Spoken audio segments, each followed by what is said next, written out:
عشان walaalada muslimiinta ah in ay caawiyaan oo Allah raxmaanka darsi ay caawiyaan waxaan dhakhtar ku geysto ayaan ka codsanaya haduu Ilaahay ma ahadin daawadayaal halkani waa hoyga magaalada Kismaayo ee xarunta gobolka Jubbada Hoose ay ka degan tahay hooyo Canab Maxamed Khaliif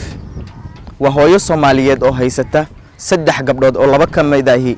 ay aad iyo aad uga xanuunsanayaan Ruwayda Maxamed Daahir oo ah gabar 9 sano jir ah ayaa la dhiban xanuun ay ku dhalatay ilaa haddana aysan helin wax dabiib ah hooyadan Soomaaliyeed ayaa waxa ay la dala dhacaysaa nolosha qoyskeeda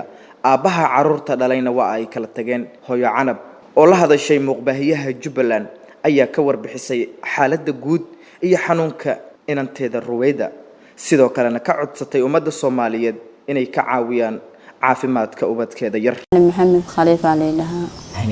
waxaan ku noolahay magaalada Kismaayo gaar ahaan New Kismaayo laba qol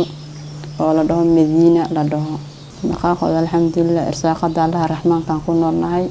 laakiin se waxa ay ka xanuunsan laba gabdhood siibatan ay sii daran tahay marka alxamdulillah waxa ay gabadh yar ay ka xanuunsan waxay jirtaa 9 sano ayay jirtaa maxay ahayd saanay u waxaysan tahay aniga saaqaadayo dhigayo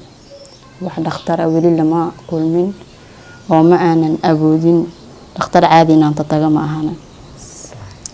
habeenkii ma seexanayso maalintiina ma seexanayso waa qofka arkaysid oo togan cuntada xataa qaab loo siinayo ma laha marka alxamdulillah ma wali wax caawiyo ma arkin maya wax caawimaad oo wax iga haya ma laha anun baa habeenii maalin la taagin wax maal iga bedel ma arkin wax maal wax igu caawiyo dhakhtar igeena ma arkin marka aniga aan baa dul taagan aabi waa kala tag aanu noo soo diray waa loo ogyahay dadka eheladiina ogyihiin ehelkiisina way ogyihiin labada dhinacba waxba lama haysto marka labada dhinacba cid wax haysto ma laha marka waa la ogyahay in ay xanuunsan yihiin labadooda xanuunku ku dhalatay sax iyada magaceeda ku tabaday Ruwayda Maxamed Daahir waxaan ka codsanayaa walaalada muslimiinta ah in ay caawiyaan oo Allah raxmaanka darsi ay caawiyaan waxaan dhakhtar ku geysto ayaan ka codsanaya haduu Ilaahay ma ahadin gabadhaas habeenkii kama seexdo maalinka ma seexdo way xanuunsan tahay mid ay ku xigtay hadda iyadoo la wada dhikeen ayadana oo socodkaas bay ku fiicantahay mana ayadana waa la qabanaya marka alxamdulillah nimcadu kana Allah ma hada iskala laakiin waxaan walaalada muslimiinta ah meel bay joogan inay caawiyaan haduu raxmaanka raali noqdo lambarka furaha 8